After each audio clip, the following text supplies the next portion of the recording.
BJP സംസ്ഥാന ഉപാധ്യക്ഷൻ C Sadanandan മാസ്റ്ററെ രാജ്യസഭയിലേക്ക് നാമനിർദ്ദേശം ചെയ്ത് രാഷ്ട്രപതി. സംസ്ഥാന ഭാരവാഹികളെ തെരഞ്ഞെടുക്കുന്നതിന് പിന്നാലെയാണ് BJP കേരള ഘടകത്തിൽ നിന്ന് ഒരു MP കൂടി രാജ്യസഭയിലേക്ക് എത്തുന്നത്. സേവനത്തിനുള്ള ഏതുപാധിയും സന്തോഷത്തോടെ സ്വീകരിക്കുമെന്ന് സി സദാനന്ദൻ മാസ്റ്റർ 24നോട് പറഞ്ഞു. സംസ്ഥാന നേതൃത്വത്തിലെ മാറ്റം കാലത്തിനനുസരിച്ചാണുള്ളതെന്നും സദാനന്ദൻ മാസ്റ്റർ പറയുന്നു. മോദിജി തന്നെ നേരിട്ട് സംസാരിച്ചിരുന്നു. ഒരു ദൗത്യം ഏൽപ്പിക്കാൻ പോവുകയാണ്, അത് സന്തോഷത്തോടെ സ്വീകരിക്കണം എന്ന് പറഞ്ഞുകൊണ്ട് മോദിജി സംസാരിച്ചിരുന്നു. അപ്പോൾ ആ നിലയ്ക്ക് ഔദ്യോഗികമായിട്ടുള്ള അറിയിപ്പ് ലഭിച്ചു കഴിഞ്ഞു. ഇനി അങ്ങോട്ട് ബാക്കി കാര്യങ്ങൾ അതിന് ശേഷം. പാർട്ടി പ്രവർത്തനത്തിൽ ഏർപ്പെടുന്ന ഏത് കാര്യകർത്താവിനെ സംബന്ധിച്ചിടത്തോളവും അവർ മുന്നോട്ട് വയ്ക്കുന്ന, ഇപ്പോൾ പാർട്ടിയെ സംബന്ധിച്ച് സേവനമാണ് സംഘടനാ പ്രവർത്തനം എന്നതാണ് ഞങ്ങളെ പഠിപ്പിക്കുന്നത്.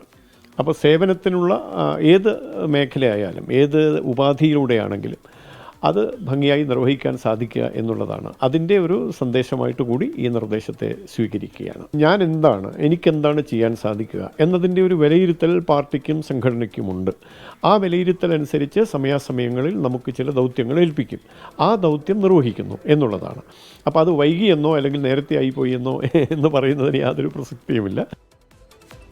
സദാനന്ദൻ മാസ്റ്ററുടെ ജീവിതം അനീതിക്ക് മുന്നിൽ തലകുനിക്കാതിരിക്കുന്ന ധൈര്യത്തിന്റെ പ്രതിരൂപമെന്ന് പ്രധാനമന്ത്രി നരേന്ദ്രമോദി പറഞ്ഞു.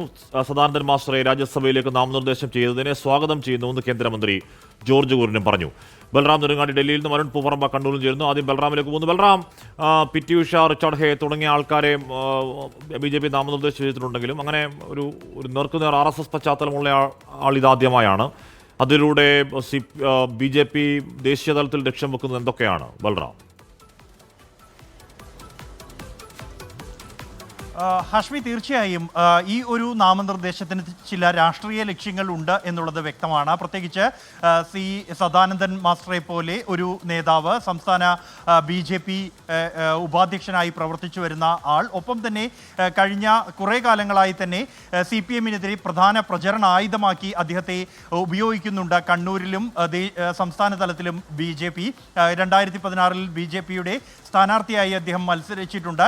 CPM വിട്ട് BJP-യിലെത്തിയ BJP-യുടെ ഒരു സംസ്ഥാനതല നേതാവ് എന്ന നിലയ്ക്ക് ഒപ്പം തന്നെ കൃത്യമായ ഒരു രാഷ്ട്രീയ സന്ദേശം 2026 നിയമസഭാ തിരഞ്ഞെടുപ്പിന് മുമ്പായി BJP ദേശീയ നേതൃത്വം നൽകുകയാണ് കേരളത്തിലെ ജനങ്ങൾക്ക് എന്ന് തന്നെ ഈ ഒരു നാമനിർദ്ദേശത്തെ വിലയിരുത്താം. 4 പേരെയാണ് സി സദാനന്ദൻ മാസ്റ്റർ അടക്കം രാജ്യസഭയിലേക്ക് രാഷ്ട്രപതി നാമനിർദ്ദേശം ചെയ്തിരിക്കുന്നത്. ഈ 4 പേരിൽ മറ്റുള്ളവർ മുൻ വിദേശകാര്യ secretary Harshvardhan Shringla, public prosecutor Ujjwal Deorao Nigam, കൂടാതെ അക്കാദമിക് വിദഗ്ധയായ മീനാക്ഷി ജെയിൻ എന്നിവരാണ്. അതത് മേഖലകളിൽ കഴിവ് തെളിയിച്ച, പ്രാഗൽഭ്യം തെളിയിച്ച വ്യക്തികളെയാണ് രാഷ്ട്രപതി ഇത്തരത്തിൽ രാജ്യസഭയിലേക്ക് നാമനിർദ്ദേശം ചെയ്യുക. ഭരണഘടനയുടെ അനുച്ഛേദം 80(1)(a) അനുസരിച്ച് സദാനന്ദൻ മാസ്റ്ററെ വിദ്യാഭ്യാസ മേഖലയിലെ അദ്ദേഹത്തിൻ്റെ സംഭാവനകൾ മുൻനിർത്തിയാണ് രാജ്യസഭയിലേക്ക് നാമനിർദ്ദേശം ചെയ്തിരിക്കുന്നത് എന്നാണ് വ്യക്തമാക്കുന്നത്. ഇത് ആഭ്യന്തര മന്ത്രാലയത്തിന്റെ ശുപാർശയനുസരിച്ചാണ് രാഷ്ട്രപതി ഇത്തരത്തിൽ 12 സീറ്റുകളിലേക്ക് അതത് മേഖലകളിൽ വൈദഗ്ധ്യമുള്ളവരെ നാമനിർദ്ദേശം ചെയ്യുക പതിവ്. സി സദാനന്ദൻ മാസ്റ്ററെ സംബന്ധിച്ചിടത്തോളം അദ്ദേഹം BJP നേതാവ് എന്നതിനപ്പുറത്തേക്ക് അധ്യാപന മേഖലയിൽ അധ്യാപക സംഘടനാ നേതാവ് എന്ന നിലയിലെല്ലാം തന്നെ അദ്ദേഹത്തിന്റെ പ്രാഗൽഭ്യം തെളിയിച്ച ഒരു വ്യക്തിയാണ്. എങ്കിൽ പോലും കൃത്യമായ രാഷ്ട്രീയ ലക്ഷ്യം കൂടി ഇതിനുണ്ട്, തെരഞ്ഞെടുപ്പിന് മാസങ്ങൾ മാത്രം ബാക്കി നിൽക്കുമ്പോൾ എന്നുള്ളതാണ് യാഥാർത്ഥ്യം. ഹാഷ്മി. ഓക്കെ, അരുൺ പൂപ്പറമ്പ് ചെയ്യുന്നു. അരുൺ, കൃത്യമായും കണ്ണൂരിൽ ഒരു ചോരപ്പുഴയുടെ രാഷ്ട്രീയകാലം ഉണ്ടായിരുന്നു. അതിനുശേഷം എന്താണ് CM-ന്റെ മധ്യസ്ഥതയിൽ CPM ഈ പറഞ്ഞ ബന്ധപ്പെട്ട നേതാക്കളൊക്കെ ഒരു മേശയ്ക്ക് അപ്പുറവും ഇരുന്നു. അത് പറഞ്ഞു തീർത്ത് പരിഹരിച്ച് ഇപ്പോൾ കുറേ വർഷമായത് കേൾക്കാനില്ല. നല്ല കാര്യം, അതങ്ങനെ തന്നെ പോകട്ടെ. പക്ഷെ സദാനന്ദ മാസ്റ്ററുടെ ഈ നാമനിർദ്ദേശത്തോടു കൂടിയും ഒരു പക്ഷേ കണ്ണൂരിലെ പോയകാല ചോരയുടെ രാഷ്ട്രീയം വീണ്ടും നമ്മുടെ രാഷ്ട്രീയ ചർച്ചകളിലേക്ക് വരും എന്ന് തോന്നുന്നു. അരുൺ?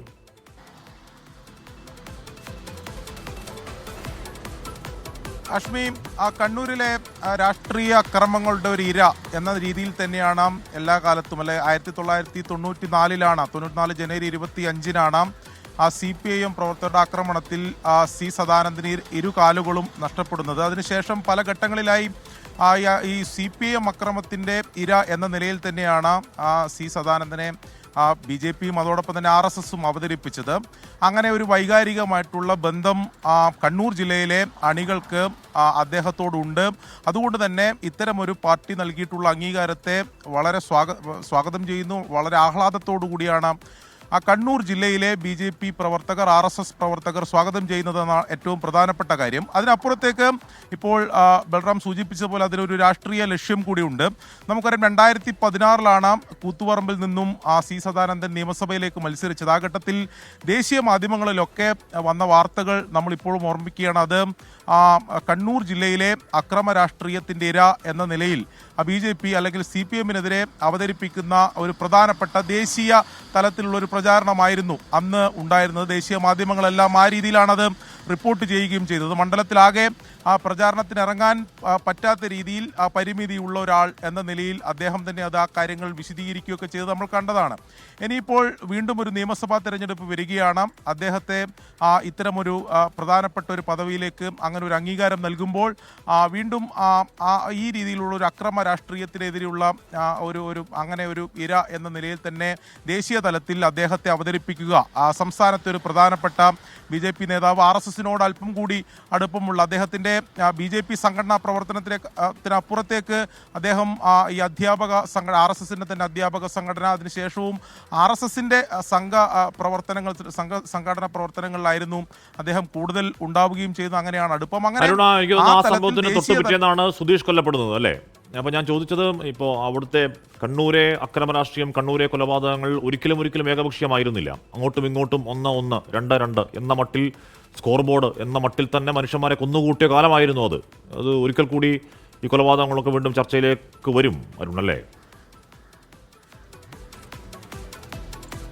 തീർച്ചയായും അത് തന്നെയാണ്. അങ്ങനെ ഒരു രാഷ്ട്രീയ ലക്ഷ്യം BJP-യെ സംബന്ധിച്ചിടത്തോളം ഉണ്ട്. അതിനപ്പുറം RSS-നെ സംബന്ധിച്ചിടത്തോളം അത്തരമൊരു ലക്ഷ്യമുണ്ട്, ആ നീക്കമുണ്ട് എന്ന കാര്യത്തിൽ സംശയമില്ല. 94 ഈ ആക്രമണം നടക്കുന്നത്. നമുക്കറിയാം ആ കാലഘട്ടം കണ്ണൂർ എത്രത്തോളം രാഷ്ട്രീയ കലുഷിതമായിരുന്നു ഇത്തരം ആക്രമണങ്ങളാൽ. അത് ഏകപക്ഷീയമല്ല എന്ന് ഹാഷ്മി സൂചിപ്പിച്ചത് ശരിയാണ്. അങ്ങോട്ടും ഇങ്ങോട്ടും ആക്രമണം ഉണ്ടായിരുന്നു. അങ്ങനെ ഒരു പ്രാദേശിക വിഷയത്തിൽ തുടങ്ങിയ ഒരു പ്രശ്നത്തിലാണ് അവസാനം അദ്ദേഹത്തിന് ഇരു കാലുകളും നഷ്ടപ്പെടുന്നത്. അങ്ങനെ ഒരു ഭൂതകാലം കണ്ണൂരിൽ ഉണ്ടായിരുന്നു. ഇപ്പോൾ സമീപകാലത്ത് അത്തരം അക്രമ സംഭവങ്ങളോ രാഷ്ട്രീയ കൊലപാതകങ്ങളോ സമീപകാലത്ത് ഉണ്ടായിട്ടില്ല. അത് ആശ്വാസമാണ്. പക്ഷേ അത്തരം ഒരു ഭൂതകാലത്തിൻ്റെ ഓർമ്മ, ഒരു പ്രതീകം എന്ന നിലയിൽ തന്നെയാണ് CPM-ൻ്റെ ഒരു അക്രമ രാഷ്ട്രീയത്തിൻ്റെ ഇര എന്ന നിലയിൽ തന്നെയാണ് അദ്ദേഹത്തെ അവതരിപ്പിക്കുന്നത്. ആ രീതിയിലുള്ള അംഗീകാരം അത് ദേശീയ തലത്തിൽ കൂടി അവതരിപ്പിക്കുകയാണ് BJP. അതിനപ്പുറം RSS എന്ന് നമുക്ക് നിസ്സംശയം പറയാൻ കഴിയും. അങ്ങനെ തന്നെയുള്ള ഒരു രാഷ്ട്രീയ ലക്ഷ്യം ഈ നിയമസഭാ തെരഞ്ഞെടുപ്പ് ഉൾപ്പെടെ വരാനിരിക്കുന്ന ഘട്ടത്തിൽ BJP-ക്കുണ്ട് എന്ന കാര്യം തന്നെയാണ് വ്യക്തമാവുന്നത്. ഓക്കെ, അരുൺ പൂപ്പറമ്പയാണ്. കൊലയ്ക്ക് മറുകൊലയ്ക്ക് പിന്നെയും കൊല, ആ കൊലയ്ക്ക് പിന്നെയും കൊല, അങ്ങനെ നീണ്ടുപോയ കൊലപാതക പരമ്പരകൾ കേരളം കണ്ടിട്ടുണ്ട്. അത് നമ്മുടെ കേരളത്തിലെ ഒരു നാടിൻ്റെ ഭൂതകാലമാണ്, ചോര കല്ലിച്ച ഭൂതകാലമാണ്. അതിന് ചർച്ചകളുണ്ടായി, സമാധാനം പുലർന്നു. ഇപ്പോൾ കുറേ വർഷങ്ങളായി അതില്ല. ആ സമാധാനം അങ്ങനെ തന്നെ പോകട്ടെ, അതിന് ഭൂതകാലങ്ങൾ ചർച്ചയായാലും ഇല്ലെങ്കിലും.